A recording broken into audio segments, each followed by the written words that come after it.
अस्सलाम वालेकुम dear students, आज हमारा टॉपिक है लिपिड्स। लिपिड्स को आज हम तफसील से पढ़ने जा रहे हैं। मेरा नाम है शहरियार आबिद और आप देख रहे हैं मेरा YouTube channel.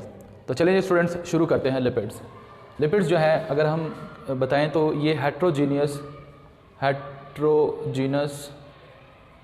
Group of compound है। हेट्रोजीनियस ग्रुप ऑफ कंपाउंड का मतलब ये है कि आपको लिपिड में जो कंपाउंड्स मिलेंगे वो सारे एक जैसे नहीं होंगे, बल्कि डिफरेंट मतलब फिज़िकली और केमिकली डिफरेंट फॉर्म्स में आपको काइंड्स में आपको लिपिड्स जो हैं वो मिलेंगे। ठीक है, लिपिड्स में कंपाउंड्स मिलेंगे। तो हेट्रोजीनियस का मतलब है कि different types of compounds. So heterogeneous group of compound है। और लिपिड्स जो हैं दीज आर मोस्टली इनमें जो है वो फैटी एसिड का कंपोनेंट जो है वो पाया जाता है। फैटी एसिड्स जो हैं स्टूडेंट्स ये ऐसे कंपाउंड्स हैं, फैटी एसिड्स जो हैं जो कि ऑर्गेनिक कंपाउंड्स हैं और आप इनको कह सकते हैं कि ये लॉन्ग चेन्स ऑफ कार्बन हैं विद कार्बोक्सिलिक एसिड। अगर मैं यहाँ इसका ब्रीफ सा दूँ कि कार्बन की एक लॉन्गेस्ट कंटिन्यूस चेन है, ठीक है, और इस लॉन्गेस्ट कंटिन्यूस चेन को मैं R से रिप्रेजेंट करता हूँ और इसके एंड पे जो है आपको कार्बोक्सिलिक ग्रुप जो है वो नज़र आएगा, COOH, that is carboxylic group. तो ये हमारे पास एक मिसाल है किसकी, फैटी एसिड की। अब ये कार्बन चेन फर्ज करें, ये जो R ग्रुप है, it can be many carbon atoms joined end to end forming a long chain. तो अगर मैं इसको ऐसे यहाँ से ऐसे कंटिन्यूम का साइन शो कर दूँ, यानी कि ये आगे चेन बढ़ रही है। तो स्टूडेंट्स ये हमारे पास ये लॉन्गेस्ट कंटिन्यूस चेन है। ये बहुत से कार्बन्स पे भी हो सकती है, 10 कार्बन 20 कार्बन्स, ठीक है, तो इट डिपेंड्स। अच्छा, नेक्स्ट ये तो है heterogeneous group of compounds and fatty acid. Mostly lipids में आपको फैटी एसिड्स जो है वो लाजमी तौर पर एक एज ए कह लें उसके स्ट्रक्चर का हिस्सा जो है वो मिलेगा। देन अब लिपिड जो हैं they are insoluble in water, they are insoluble in water में ये इनसॉल्युबल होते हैं, पानी में ये हल नहीं होते, but they are soluble in organic solvents, they are soluble in organic solvents like ether एक ऑर्गेनिक सॉल्वेंट है। Similarly benzene and alcohol and similarly alcohol के बाद आप कह सकते हैं कार्बन टेट्राक्लोराइड CCl4। तो these are the solvents in which the lipids are soluble. अब लिपिड्स जो हैं ये जो है हमारे मतलब बहुत essential part of our body भी हैं, हमारी डाइट का भी बहुत अहम हिस्सा है। जब हम एनालिस्ट करते हैं ना कि हमारी डाइट जो है वो हमारी डाइट जो है उसके कौन से कंपोनेंट हैं, तो हम कहते हैं जी कार्बोहाइड्रेट्स हैं हमारी डाइट में जो हम खाते हैं, इसके अलावा प्रोटीन्स हैं, फिर उसके बाद हम बोलते हैं लिपिड्स, ठीक है, lipids could be fats and oil या ऑयल हो सकते हैं। फिर हम कहते हैं हमारी डाइट में जो है वो वाइटामिन्स हैं, मिनरल्स हैं, इसी तरह हमारी डाइट में फाइबर्स हैं और एक इनऑर्गेनिक वाटर, यानी ये भी हमारी डाइट का हिस्सा है। तो these are all the components of our diet और ह्यूमन डाइट। तो अब इसमें देखिए आपको ये लिपिड जो है वो नज़र आ रहा है। So lipid not only they are our dietary component but also they play a structural role in our body, हमारी बॉडी में और सेल में। फिर यह है कि लिपिड जो है ये प्लाज्मा मेम्ब्रेन का भी हिस्सा है, मेम्ब्रेन, ठीक है, सेलुलर मेम्ब्रेन में जो है लिपिड जो है वो मौजूद होते हैं। 20 to 40% सेलुलर मेम्ब्रेन में जो है वो लिपिड्स होते हैं, 20 to 40% जो है। तो ये तो एक ब्रीफ सा इंट्रोडक्शन है लिपिड्स का। अब हम बात करते हैं कि लिपिड्स जो हैं ये इनकी क्लासिफिकेशन क्या है, ठीक है, और एट द एंड हम लिपिड्स की इंपॉर्टेंस देखेंगे कि लिपिड्स हमारी एवरीडे लाइफ में या वैसे एज एन ऑर्गेनिज्म लिपिड्स हमें क्या बेनिफिट्स या क्या हमें इसकी जो है वो फ़ायदे होते हैं। तो ये हमारा जो है वो इंट्रो है लिपिड्स का। तो नेक्स्ट हम देखते हैं क्लासिफिकेशन ऑफ लिपिड्स। स्टूडेंट्स अब हमने देखना है क्लासिफिकेशन ऑफ लिपिड्स को। अब लिपिड्स जो है जैसे मैंने आपको बताया कि हेट्रोजीनियस ग्रुप ऑफ कंपाउंड है जिसमें बेशुमार डिफरेंट टाइप्स के आप सोच भी नहीं सकते कि एक लिपिड क्लास के अंदर कितनी वैरायटी है, कितनी डिफरेंट टाइप्स के कंपाउंड्स हैं। तो मैं आपको उनकी जो है वो एनालिस्ट कर देता हूँ कि वो कौन कौन से कंपाउंड हैं। तो सबसे पहले एसाइल ग्लिसरॉल, ये हमारे पास पहले लिपिड्स की क्लास है, ठीक है। नंबर 2 पे हमारे पास है फॉस्फोलिपिड्स फॉस्फोलिपिड्स। फिर नंबर 3 पे हमारे पास है स्फिंगोलिपिड्स। नंबर 4 पे हमारे पास वैक्सेस हैं। नंबर 5 पे हमारे पास जो है वो कैरोटिनॉइड्स हैं, टर्पिनॉइड्स हैं, ठीक है। और इसी तरह मतलब ये हमारे पास लिपिड्स की डिफरेंट क्लासेस हैं। टर्पिनॉइड्स में आगे कैरोटिनॉइड्स हैं, कैरोटिनॉइड्स एंड स्टीरॉइड्स। सो ये सारे क्या हैं, ये सारे लिपिड्स हैं।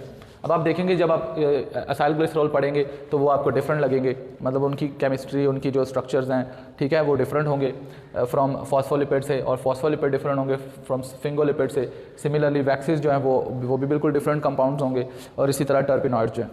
अब ये जो लिपिड्स की मैंने आप लोगों को क्लासिफिकेशन बताई, इसमें से चंद मिसालें हम पढ़ेंगे, चंद कंपाउंड्स को पढ़ेंगे, सारी डिटेल हमने नहीं पढ़नी क्योंकि हमारी बुक का जो स्कोप है इंटरमीडिएट लेवल पे वो हमें इजाज़त नहीं देता। लेकिन स्टूडेंट्स इन सारे ग्रुप्स को, और there are certain other groups as well, आप उनको डिटेल में जो है वो आप मास्टर्स और जो है वो ग्रेजुएशन लेवल पर ज़रूर पढ़ेंगे इन बायोकेमिस्ट्री। तो अभी हम इसको सबसे पहले देखते हैं एसाइल ग्लिसरॉल को। तो स्टूडेंट्स अगर हम एसाइल ग्लिसरॉल की बात करें तो एसाइल ग्लिसरॉल जो हैं ये लिपिड्स, अगर हम इनके बोलते हैं तो ये दो चीज़ों से मिलकर बनते हैं। एसाइल ग्लिसरॉल जो हैं ये बनते हैं, एक तो बनते हैं ग्लिसरॉल मॉलिक्यूल से, और दूसरा जो है हमारे पास फैटी एसिड्स हैं, fatty acids. So glycerol molecule plus fatty acids ये दोनों मिलते हैं तो हमारे पास जो है वो एसाइल ग्लिसरॉल जो है, यानी टाइप ऑफ लिपिड्स हमें हासिल होते हैं। अब एसाइल ग्लिसरॉल जो है इसमें अगर हम ये दो कंपोनेंट्स देखें, ग्लिसरॉल मॉलिक्यूल और फैटी एसिड। ग्लिसरॉल जो है ये एक ट्राईओल है, यानी ट्राईओल का मतलब एक ऐसा अल्कोहल है जिसमें 3 OH ग्रुप हैं। तो अब मैं इसका एक ना स्ट्रक्चर ड्रॉ कर देता हूँ। तो आप देखेंगे 3 कार्बन कंपाउंड है ग्लिसरॉल, इसमें कार्बन नंबर 1 ये, कार्बन 2 ये और कार्बन 3। अब हर कार्बन जो है उस पर OH ग्रुप लगा हुआ है, जैसे कि यहाँ मैं इंडिकेट कर रहा हूँ, और बाकी जो है वो कार्बन वो हाइड्रोजन एटम के साथ जो है वो अपनी वैलेंसी को कंप्लीट करती है। तो आप देख रहे हैं ये कार्बन नंबर 3 पे भी हाइड्रोजन और यहाँ नीचे भी एक हाइड्रोजन। तो ये हमारे पास एक ग्लिसरॉल मॉलिक्यूल का स्ट्रक्चरल फार्मूला मैंने ड्रॉ किया। नेक्स्ट हमारे पास जो है वो है फैटी एसिड्स। अब फैटी एसिड जो है ना वो एक फैटी एसिड नहीं होता एसाइल ग्लिसरॉल में, बल्कि 3 फैटी एसिड मॉलिक्यूल जो हैं वो एक ग्लिसरॉल मॉलिक्यूल के साथ कीमियाई तौर पर रिएक्ट करते हैं और हमारे पास एसाइल ग्लिसरॉल का एक मॉलिक्यूल जो है वो हासिल होता है। तो अगर हम देखें कि फैटी एसिड जो है, मैंने जैसे शुरू में बताया कि फैटी एसिड जो हैं ये ऑर्गेनिक एसिड्स हैं, और इन के जो है वो कार्बन चेन, इनमें क्या खसूसियत है, एक तो इनमें एक लॉन्गेस्ट कार्बन चेन होती है। सपोज़ फॉर एग्जांपल ये मैं एक कार्बन चेन ड्रॉ कर रहा हूँ, और कार्बन जो है वो हाइड्रोजन के साथ जो है वो बाउंडेड होते हैं, अपनी वैलेंसी को इंश्योर करते हैं, ठीक है। लेकिन जो लास्ट कार्बन होता है ना, लास्ट कार्बन, ठीक है, मतलब वो जो है वो पूरी कार्बन में वो COOH ग्रुप जो है वो कंटेन करता है। तो ये फैटी एसिड का एक सिंपल सा मैंने आपको ओवरव्यू दिया है। बुक में 4 फैटी एसिड्स के नाम लिखे हुए हैं, ठीक है, और एक का नाम लिखा हुआ है ब्यूटायरिक एसिड, ये भी एक फैटी एसिड है। ये 4 कार्बन पर कंटेन करने वाला फैटी एसिड है, ठीक है, 4 कार्बन वाला फैटी एसिड, ठीक है। अच्छा, दूसरा है एसिटिक एसिड, पामेटिक एसिड, ठीक है, ये 16 कार्बन वाला है। इसी तरह ओलिक एसिड है, ठीक है, इसमें 18 कार्बन है, ठीक है। तो अब ये सारे जो हैं ये बुक में बने हुए हैं फैटी एसिड की कीमियाई फार्मूला। अब मैं किसी भी एक फ़र्ज़ करें पामेटिक एसिड को एज एन एग्जांपल जो है वो लेता हूँ, और मैं ये एक ग्लिसरॉल मॉलिक्यूल जो है वो ड्रॉ करता हूँ। तो अगर हम यहाँ बनाएं COOH को, जो कि कार्बोक्सिलिक ग्रुप है, तो मैं फॉर कन्वीनियंस मैं OH इधर लिख देता हूँ, कार्बन यहाँ और डबल बॉन्ड O। सो आप देखेंगे C+H, वो जो मैंने ड्रॉ किया था ना C+H ग्रुप, ये वाला, दिस इज़ कार्बोक्सिलिक ग्रुप। अब सेम ग्रुप को मैं थोड़ा रीअरेंज करके मैंने यहाँ लिख दिया। अब इस ग्रुप के साथ मैंने अब कार्बन एटम्स को अटैच करना है, CH2। अब अगर मैं इसको बहुत ज़्यादा लंबा करूँगा तो ये हो सकता है ये वाइट बोर्ड से निकल जाए फैटी एसिड जो है, लेकिन मैं फॉर कन्वीनियंस इसको ऐसे ड्रॉ कर लेता हूँ कि CH जो ग्रुप है ना, CH2 ग्रुप, इसको ब्रैकेट में करके इसकी कार्बन की वैलेंसी जो है वो पूरी कर देता हूँ। अगर मैं पामेटिक एसिड की बात कर रहा हूँ तो पामेटिक एसिड में 16 कार्बन है, तो हम टोटल कार्बन्स को फिर सम अप कर लेंगे और लास्ट वाला जो होता है वो methyl group CH3 methyl group लगा होता है CH, तो कार्बन की वैलेंसी इसकी भी पूरी है, इसकी भी और इसकी भी, और ये दरमियान वाला जो एक सिलसिला है कार्बन्स का विद देयर हाइड्रोजन एटम्स, उसको मैं फुलफिल करता हूँ। सो अब काउंट करता हूँ, carbon number 1 1 carbon, 2 carbon, 3 carbon और पीछे 16 है, तो यहाँ 13 कार्बन यहाँ लिख देता हूँ। सो 13 कार्बन ये वाले और प्लस 1 2 3 ये वाले कार्बन 1 2 और ये 3, ये सारे मिलकर टोटल 16 कार्बन हो जाते हैं और ये मेरे पास पामेटिक एसिड जो है वो हो गया। अब अगेन हम एक और पामेटिक एसिड लेंगे यहाँ, ठीक है, ये प्लस साइन मैं थोड़ा इधर कर देता हूँ या इधर दरमियान में यहाँ कर देते हैं प्लस का साइन। तो यहाँ देखें OH ग्रुप अगेन, ये carbon double bond O CH2 single bond CH2 single bond bracket close 13 और last bond CH3। Similarly again once again, ये आपको मैं क्यों बता रहा हूँ ये सारा जो है प्रोसेस, ताकि आपको ना ये बुक में देखकर परेशानी ना हो कि पता नहीं ये क्या चीज़ बनी हुई है, और ये बहुत आसान है, इतनी मुश्किल नहीं है, ठीक है स्टूडेंट्स। तो ये 13 आपको या ये 13 वही जो मैंने बताया ऊपर। अब मैंने 3 मॉलिक्यूल जो हैं वो एक फैटी एसिड के लिए हैं, ठीक है, और वो फैटी एसिड है पामेटिक एसिड। कैसे पामेटिक एसिड है? क्योंकि इसमें 16 कार्बन है जैसा कि मैंने यहाँ बताया। तो 16 कार्बन वाला पामेटिक एसिड जो है उसकी मैंने 3 मॉलिक्यूल्स 1 बाय 1 जो है ना यहाँ अरेंज कर दिए। अब क्या होगा नेक्स्ट स्टेप में? अब ये हमारे पास ग्लिसरॉल मॉलिक्यूल है, ठीक है, ये हमारे पास अगर आप देखें तो ये एक ग्लिसरॉल मॉलिक्यूल है और ये हमारे पास 3 फैटी एसिड्स हैं, फैटी एसिड्स हैं, ठीक है। तो 3 fatty acid plus 1 glycerol molecule.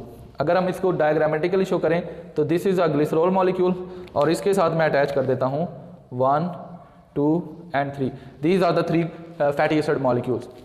अब फैटी एसिड आपस में, यानी फैटी एसिड और ग्लिसरॉल मॉलिक्यूल आपस में एक केमिकल रिएक्शन करते हैं। इस रिएक्शन को एस्टेरिफिकेशन बोलते हैं जी। इसको क्या बोलते हैं? एस्टेरिफिकेशन।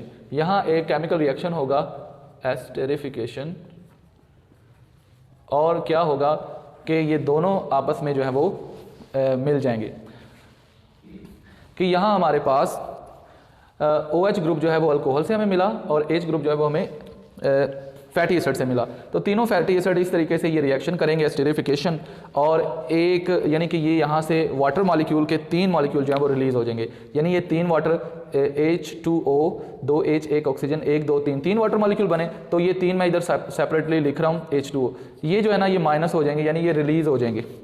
और अब मैं इसी डायग्राम को जब ये रिलीज़ हो गए तो अब यहाँ ये मैं नहीं बनाऊंगा, ये मैं इनको यहाँ से निकाल रहा हूँ। ये देखिए मैं इनको रेस कर रहा हूँ यहाँ से, और आपने इनको जो है वो समझना इस बात को, क्योंकि ये वाटर मॉलिक्यूल यहाँ से निकल चुके हैं तो मैं इनको इसलिए यहाँ से अरेज कर रहा हूँ। तो स्टूडेंट्स देखें ये सारे यहाँ से अरेज हो गए। अब बाकी हमारे पास क्या बचता है? ये कार्बन और ये ऑक्सीजन, ये कार्बन और ये ऑक्सीजन, ये कार्बन और ये ऑक्सीजन। अब ये कार्बन इस ऑक्सीजन के साथ जो बॉन्ड बना रही है, इस बॉन्ड को एस्टर बॉन्ड बोलते हैं, ठीक है। इसको बॉन्ड को एस्टर बॉन्ड बोलते हैं। यानी कार्बन जो ऑलरेडी डबल बॉन्ड ऑक्सीजन से बाउंड है, वो अगर किसी दूसरे कार्बन के साथ डायरेक्टली लिंक्ड है तो इसे हम एस्टर लिंकेज बोलते हैं, ठीक है। अब स्टूडेंट ये तो मैंने आपको सिंपल बताया कि किस तरीके से glycerol molecule 3 fatty acid molecules के साथ रिएक्ट करता है, एस्टेरिफिकेशन करता है, एस्टर लिंकेज बनाता है, और हमारे पास एक मॉलिक्यूल ग्लिसरॉल का जो है वो आ जाता है। अब ग्लिसरॉल में इनको हम न्यूट्रल लिपिड्स भी बोलते हैं, क्योंकि इनमें जितने भी ये जो ग्रुप्स हैं ये सारे, इन पे कोई चार्ज नहीं है, कोई इनमें पोल्स नहीं बनते, पोलैरिटी नहीं है, नेगेटिव पॉजिटिव चार्जेस नहीं है, न्यूट्रल लिपिड्स हैं। इन्हें ट्राई एसाइल ग्लिसराइड्स भी बोलते हैं या सिंपल ग्लिसराइड्स बोलते हैं, ठीक है, एसाइल ग्लिसराइड्स। अब ये हमारे पास आ गया फर्स्ट क्लास जो है एसाइल ग्लिसरॉल्स की। एसाइल ग्लिसरॉल जो है ये जो है ये इसमें एक और चीज़ आपको बताना है, वो ये है कि ये जो हमारा फैटी एसिड वाला पार्ट है ना, ये वाला फैटी एसिड वाला पार्ट, स्टूडेंट फैटी एसिड जो है ना, ये आगे इनकी कैटेगरीज होती हैं saturated fatty acids, saturated fatty acids या अनसैचुरेटेड फैटी एसिड। अब सैचुरेटेड और अनसैचुरेटेड फैटी एसिड में यहाँ आपको एक छोटा सा डिफरेंस है वो बताना है। आप यहाँ देखें कि कार्बन और कार्बन के दरमियान सिंगल बॉन्ड ही मैंने शो किया हुआ है। अगर कहीं कार्बन कार्बन के दरमियान आपको डबल या ट्रिपल बॉन्ड भी नजर आए, यानी सिंगल बॉन्ड तो है ही कार्बन कार्बन के दरमियान, ये सिंगल कोवेलेंट बॉन्ड है, अगर आप लोगों को कार्बन कार्बन के दरमियान डबल या ट्रिपल बॉन्ड नजर आए तो ऐसे फैटी एसिड्स को हम अनसैचुरेटेड फैटी एसिड्स बोलते हैं। Whereas if there is a single covalent bond between carbon atoms, then the fatty acid is called saturated fatty acid। यहाँ देखें ये saturated fatty acid, palmitic acid एक saturated fatty acid है, जबकि यहाँ मैंने एक और मिसाल ली ऑलिक एसिड। ऑलिक एसिड अगर आप देखेंगे तो ये एक अनसैचुरेटेड फैटी एसिड है, और इसका अनसैचुरेशन का जो पॉइंट है वो अगर आप देखें बुक में तो आपको बिटवीन कार्बन, यहाँ मैं अगर लिखता हूँ बिटवीन कार्बन नंबर 9 एंड 10, यानी कार्बन नंबर 9 और कार्बन नंबर 10 के दरमियान आपको डबल बॉन्ड जो है वो नज़र आएगा। टोटल इसमें 18 कार्बन है, लेकिन आपको कार्बन नंबर 9 और 10 के दरमियान अनसैचुरेशन यानी डबल बॉन्ड नज़र आएगा। तो इस तरीके से फैटी एसिड सैचुरेटेड भी हो सकते हैं और अनसैचुरेटेड भी। अब जो सैचुरेटेड फैटी एसिड होते हैं ना, वो रूम टेम्परेचर पर ऐसे लिपिड जो है ना वो सॉलिड फॉर्म में होते हैं, यानी वो ठोस होते हैं। वेरेज जो अनसैचुरेटेड फैटी एसिड होते हैं वो रूम टेम्परेचर पर आपको जो है वो मोस्टली जो है वो अनसैचुरेटेड जो फैटी एसिड्स हैं वो आपको रूम टेम्परेचर पर आपको लिक्विड हालत में मिलेंगे। ठीक है, तो आपने देखा होगा ये बनास्पति ऑयल जो है, बनास्पति घी जो है ये सॉलिड फॉर्म में होता है। ठीक है, ये सैचुरेटेड फैट कंटेन करता है। वेरेज जो आप दूसरे जो ऑयल्स यूज़ करते हैं, वेजिटेबल ऑयल जो घरों में अक्सर वो किचन की आइटम है, तो उसमें आपको जो है वो ऑयल नज़र आते हैं। अब जो सैचुरेटेड फैटी एसिड्स है ना, ये they are not considered good for health, ये हेल्थ के लिए अच्छे नहीं समझे जाते। Whereas the unsaturated fatty acid they are considered good for health, as well as एक और टर्म यूज़ की जाती है पॉली अनसैचुरेटेड फैटी एसिड। और जिस फैट के अंदर, लिपिड के अंदर आपको मैनी अनसैचुरेशन पॉइंट्स नजर आए, ऐसे लिपिड को पॉली अनसैचुरेटेड फैटी एसिड कहते हैं। मतलब उसमें यहाँ भी अनसैचुरेशन हो सकती है, यहाँ भी हो सकती है, किसी और जगह पे भी बिटवीन कार्बन, और ऐसे जो हैं वो ज़्यादा हेल्दी होते हैं जो है वो ऑयल्स। अब स्टूडेंट्स थोड़ा सा हम आगे लेकर चलते हैं कि सैचुरेटेड और अनसैचुरेटेड फैटी एसिड में जो है वो क्या फ़र्क है मज़ीद तफसील के साथ।